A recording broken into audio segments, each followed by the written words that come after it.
Hi, welcome. Enjoy the content, subscribe, and turn on notifications. Patrick always had an easy way of connecting with people, but he was selective about who he let into his life for real. There was something about his calm way of observing the world, like he could see beyond words, beyond gestures. When he decided to spend part of his time at a local charity, it wasn't just to fill his free afternoons, but because he felt the need to be in touch with realities different from his own. Helping families living on the streets, preparing meals, organizing clothes, listening to stories, that kind of thing fed him in a way no other job ever could. It was during an afternoon sorting donations when he ran into Cole for the first time. One of the volunteers dropped a pile of boxes while trying to stack them alone, and as Patrick approached to help, Cole was already there, on his knees on the floor, sleeves rolled up, laughing at his own clumsiness. The light way he handled the mistake, and how he transformed the atmosphere with small jokes, sparked immediate sympathy in Patrick. Not long after, the two were organizing hangars, swapping stories, and laughing like old friends.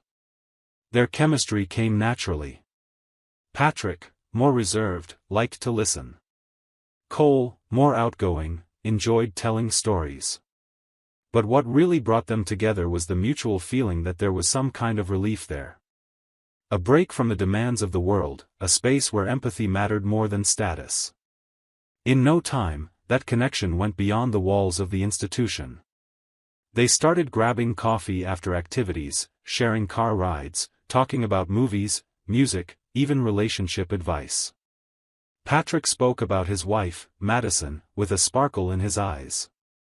He said they had been together since college and that she was his anchor, his partner in everything. Cole mentioned Rachel, his wife of 6 years, with a playful tone, saying she ran the house, but that it made him feel peaceful, like someone was in control when he wasn't. These were normal conversations, full of humanity. During one of those chats, after an exhausting afternoon helping families at the project headquarters, Patrick suggested it would be nice to get both couples together for dinner. An informal, relaxed evening. Cole accepted enthusiastically. He said Rachel needed to get out more, that she'd love meeting Patrick and Madison. They set a date without much planning, like real friends do. Saturday night, a simple table setup, a lasagna made by Madison, and a bottle of red wine bought at the corner market. When the couple arrived, everything seemed normal.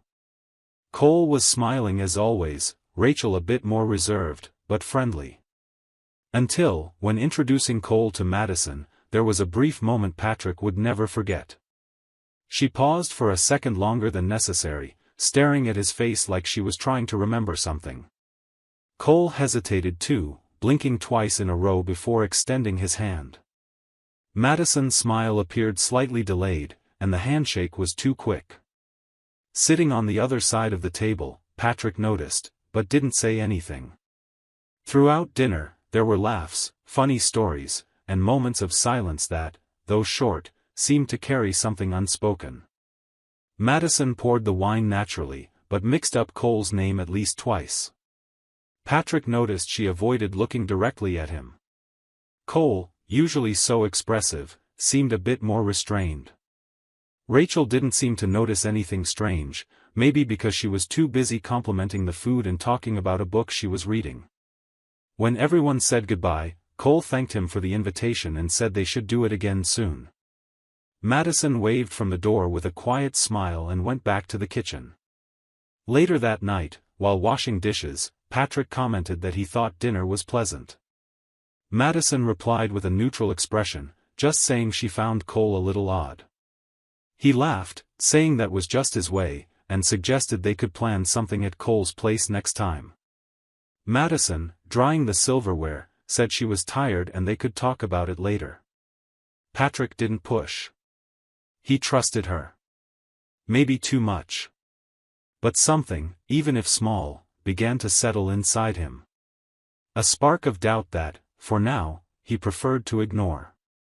The relationship between the two couples became increasingly frequent. Weekend lunches, game nights at home, invitations to small charity events. To anyone on the outside, it looked like a solid, natural, light friendship. Patrick felt comfortable in that company. He valued time spent with people who shared similar values.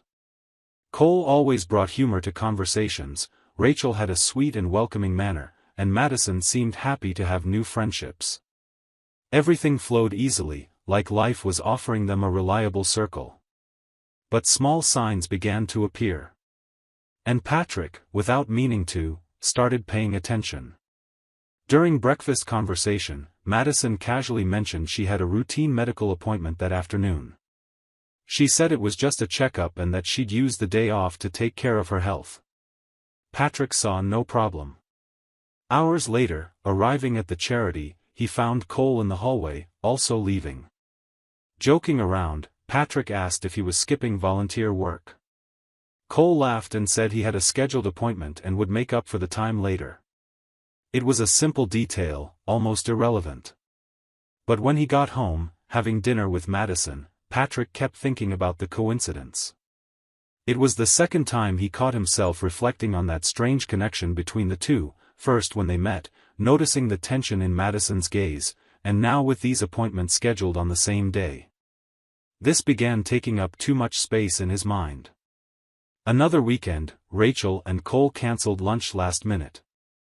They claimed they got confused with another commitment's timing.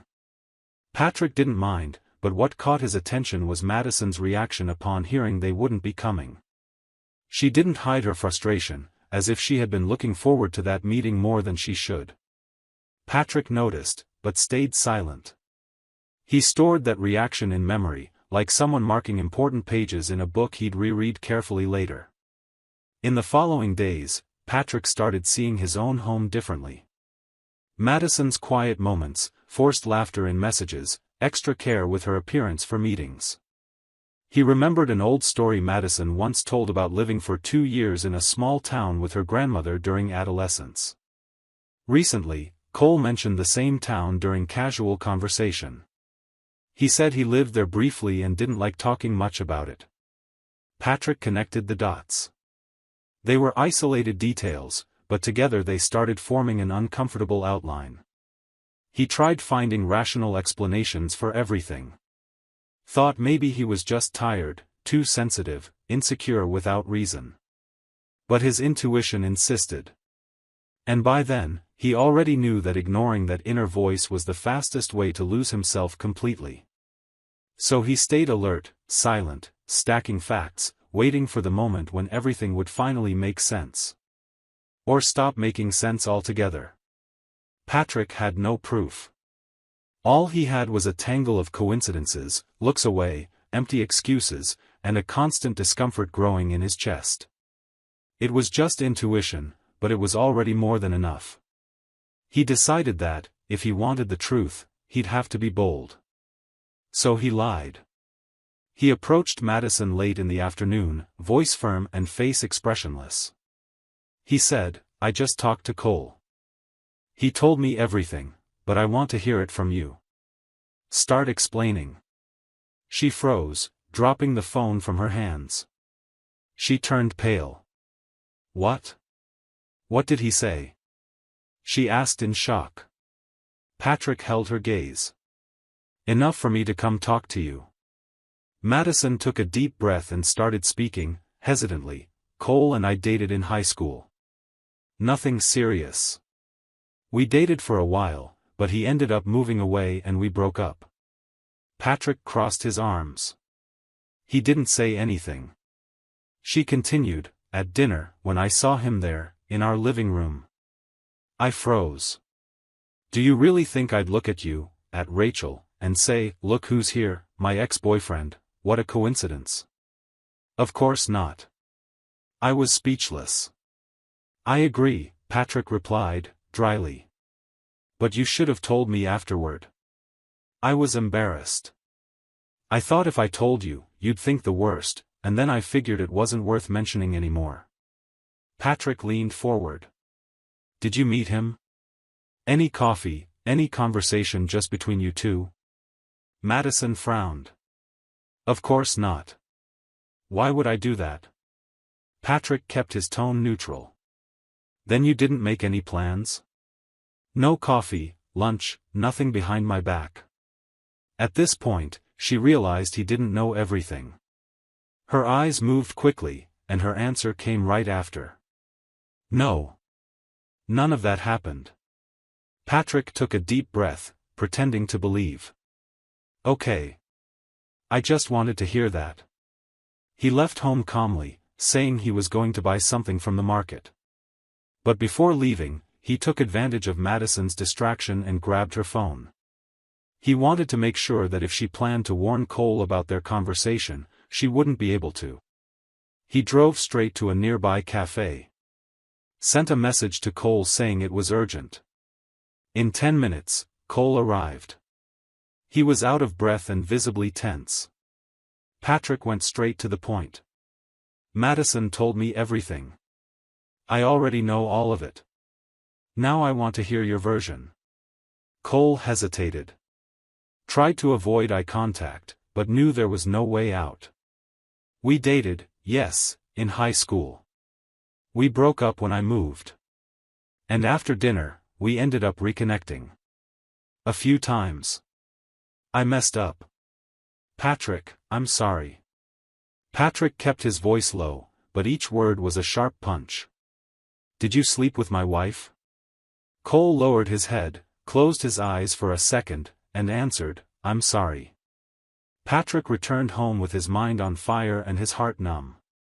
He parked the car slowly, but inside him, everything was rushed. He opened the front door firmly. There was Madison, sitting on the couch, legs crossed, like nothing was happening. When she saw him walk in, she tried to smile, but he was faster. He pulled her phone from his pocket and threw it forcefully onto her lap, making the device bounce and land next to the cushion. Couldn't warn your boyfriend? He said, staring at her without blinking. Here, take it. I took your phone before I left. Her face fell apart in seconds. The blood drained from her skin. She just stared at the phone, unsure what to do with it. Cole told me, he continued, that he slept with you. More than once. After the dinner when we first met. The words hit like stones. Madison choked on air, tried to stand up, but her body weakened. Patrick, please listen to me, it was a mistake. I didn't plan anything, it was just a slip. You are the love of my life, let's go upstairs. Now. He cut in. You'll pack your things and leave this house tonight. She tried to approach him, but Patrick was already climbing the stairs. His body seemed to move on its own, driven by instinctive self-preservation. When he reached the bedroom, he opened the closet and started pulling out her clothes. Each piece he tossed on the bed was a reminder of every time he trusted without questioning. Shoes were thrown into the suitcase. Bags, perfumes, everything that belonged to her. He didn't shout. Didn't curse. But the way he shoved things showed everything stuck in his throat. Madison appeared at the door crying, begging. Forgive me, please. I never stopped loving you. I felt weak, lost, but I swear it was just a mistake. Just that. He didn't even look at her. Just kept folding clothes with contained anger. When the suitcase was full, Patrick stopped, grabbed her phone from her hand, and started typing. He searched for Rachel in the contacts and called. Placed it on speaker and put the phone on top of the dresser. Hello? A voice answered from the other end. Patrick responded before Madison even had time to try stopping him. Hi, Rachel. Madison has something to tell you. Madison widened her eyes and shook her head desperately. She stood frozen, breathing broken. She tried to reach for the phone, but Patrick blocked her path with his arm. Talk. He ordered, looking straight into her eyes. Tell her everything. Madison started crying harder, but no words came out. Rachel repeated, Patrick? What's going on? That's when he took over. Your husband and my wife dated in high school. And they reconnected. They met secretly. Became lovers. On the other end, Rachel stayed silent for a few seconds. Then a sob. A stifled cry escaped the device. A sound of someone having the ground ripped out from under them without warning. Patrick hung up. The call died with the sound of pain on both ends. Without saying a word, he grabbed the suitcase with one hand, walked downstairs firmly, opened the door, and turned to Madison. She followed down, weak in the legs, trembling, face swollen from crying. "Go," he said, emotionless. She tried to say something, but Patrick was already handing her the suitcase and opening the gate. She grabbed the car keys with shaky hands, got in without looking back, and drove away. She went straight to her parents' house. Patrick stood still, staring at the gate closing slowly, as if that image was the final punctuation mark of a chapter he never wanted to write. The same day, Rachel also ended things with Cole. She said she didn't need to hear anything else.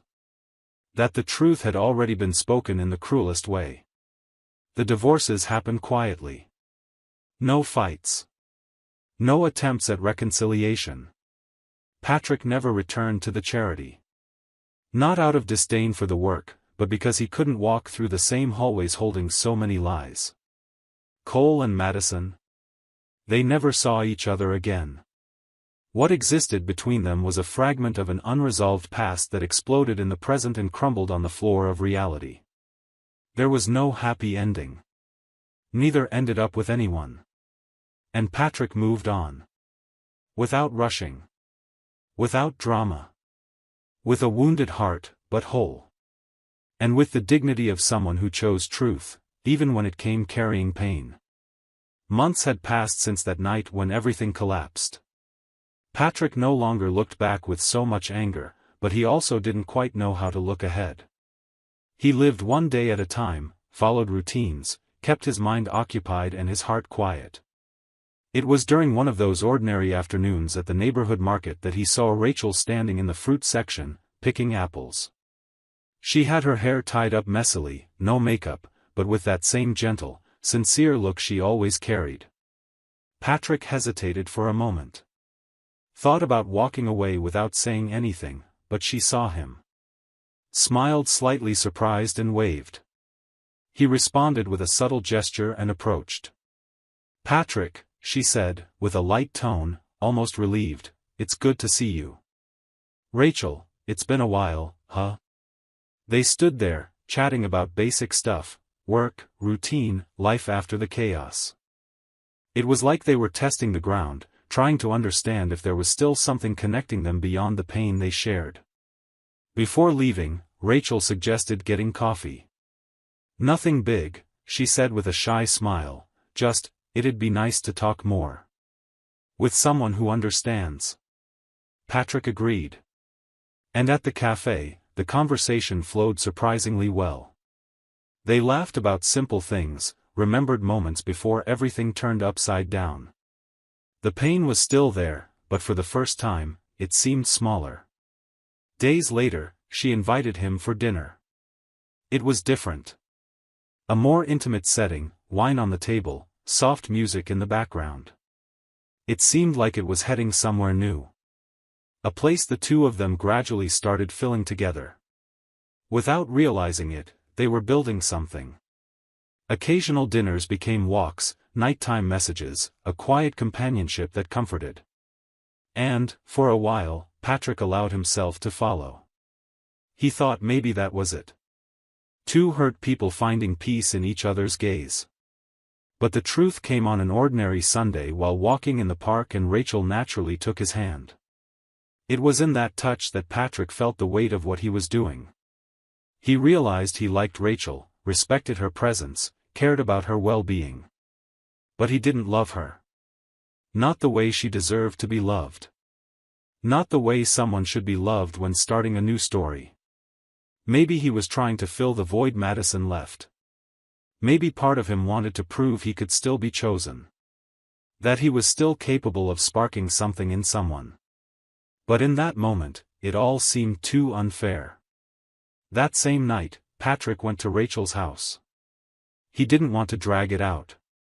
He said he needed to be honest, that it wasn't fair to her or to himself. He told her he didn't know where things might lead, but that he didn't feel for her what she deserved to feel for someone. Rachel stayed silent. Then she thanked him for being honest. Said that, even though it hurt, she preferred hearing the truth rather than living in illusion. After that, they didn't see each other again. Each went their separate ways, with their own scars, but also with a respect that few stories manage to keep.